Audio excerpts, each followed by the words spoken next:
Okay, so the 2026 GB3 championship kicked off at Silverstone, and wow, it was anything but a quiet start to the season. We saw some absolutely record-breaking speed, a few heart-stopping crashes, and one driver who basically laid down a serious claim for the title right from the get-go. So you're going to want to buckle up as we break down this weekend of just pure, unfiltered motorsport drama. You know, this note from a trackside journalist after the final race, it really just says it all, doesn't it? After just one single weekend, the tone for the entire season has been set. You have to expect the unexpected. This one quote just perfectly captures that feeling of controlled chaos we're about to dive into. So let's set the scene here. The GB3 Championship, it's this brutal proving ground, you know? It's where drivers go to show they have what it takes to make it to the big leagues of FIA Formula 3. And right at the center of our story is Nikita Bedrin of VRD Racing. He came to the legendary Silverstone circuit not just to compete, but to absolutely dominate. And dominate he did, well, at least at first. Bedrin didn't just get pole position for both races. He completely obliterated the qualifying lap record. I mean, on pure one-lap pace, the guy was just in a class of his own. The message was loud and clear. He was the man everyone else had to beat. But, you know, as we all know in racing, qualifying is one thing, and the race, that's a whole other beast. This is where our hero's perfect weekend started to come apart at the seams. Because for all his untouchable speed, Bedrin had a pretty crucial and very obvious weakness. Yeah, it's really a tale of two talents, isn't it? On one hand, you've got this record-breaking, historic pace, and on the other, a sluggish start off the line that saw his entire advantage just vanish in a matter of seconds. By the time he hit the very first corner of race one, he was already down the fourth place. And this is where the real race began. Instead of just settling for a decent points finish, Bedrin immediately went on the attack.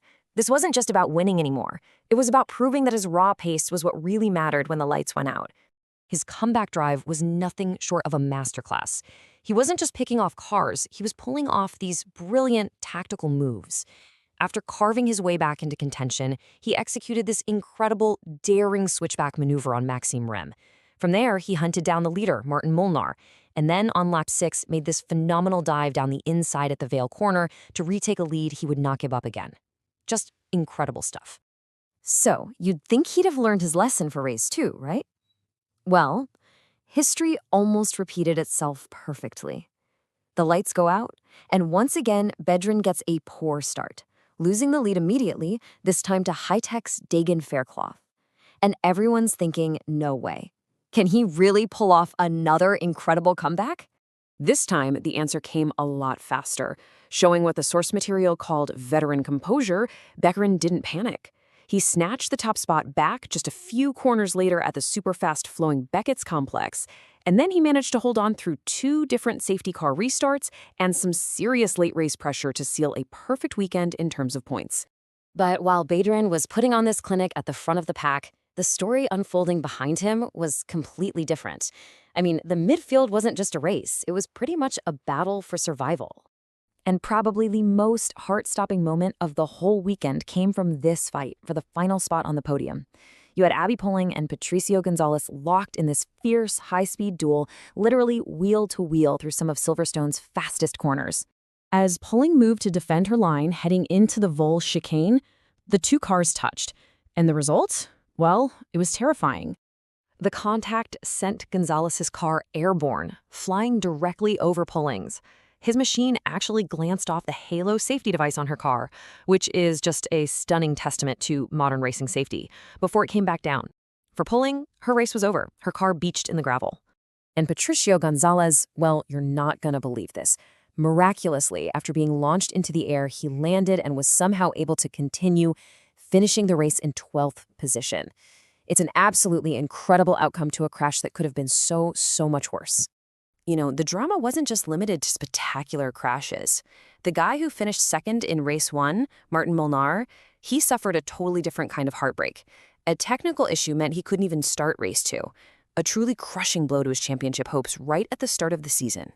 So, after all that speed, the comebacks, the crashes, and all the chaos, what does the scoreboard actually look like?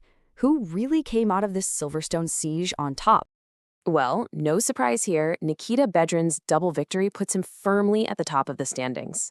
You've got the ever-consistent Maxim Rems sitting at a solid second, with the rest of the field already locked in at this super tight battle for every single point they can get. So yeah, Bedrin leaves Silverstone with what the source calls a commanding lead of 70 points. But while that gap looks pretty big on paper, Maxim Rem is just 17 points behind. And in a championship this chaotic, a lead like that can vanish in a single weekend. The fight has only just begun. Which really just leaves us with this one big question. You've got a driver at the front showing this unbelievable skill, but you've got a field right behind him where just finishing the race feels like a huge achievement. So what's it going to take to win this championship? Is it all about the outright pace of a driver like Bedrin, or is it more about navigating the chaos and simply surviving to the end? After a weekend like Silverstone, the answer is anything but clear.